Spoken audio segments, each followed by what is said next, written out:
Hey everyone, Nut Free Mama here. Today I'm going to show you how to make the world's best bacon wrapped jalapeno poppers. Okay, for this recipe I am using 6 jalapenos. If you want to make more, of course you can just add more to the recipe.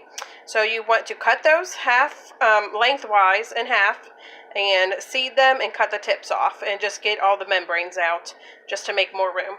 Then you need 6 pieces of bacon cut in half, and you don't want that cooked yet. And then you need 1/4 cup of whatever kind of cheese you like. I am using cheddar. And then 4 ounces of cream cheese softened. You need just a pinch of salt, and then you need 1/2 teaspoon of garlic powder. And then for the secret ingredient, on top we're going to sprinkle a brown sugar. They are going to be amazing. So first let's go ahead and preheat our oven to 400 and line a big cookie sheet with either parchment paper or aluminum foil.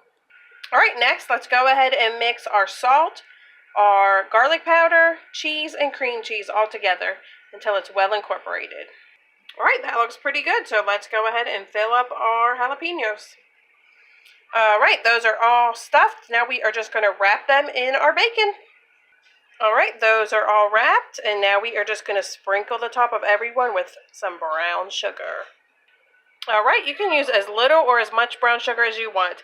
I think it makes the bacon just taste so good, so I added quite a bit. So we're going to go ahead and pop this in the oven 15 to 20 minutes.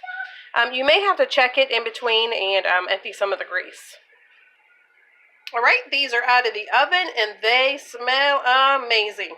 I went ahead and took mine off of the foil pan just because I didn't want them to stick, and I just went ahead and lined a plate with a couple of paper towels just to soak up some of that grease from the bacon.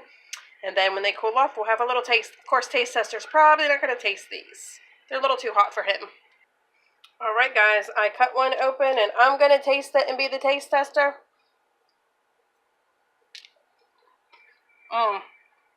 Just the right amount of crunch and spicy, and the brown sugar. Oh, yummy. Come back and see us again. Don't forget to like and subscribe. I like it. Bye.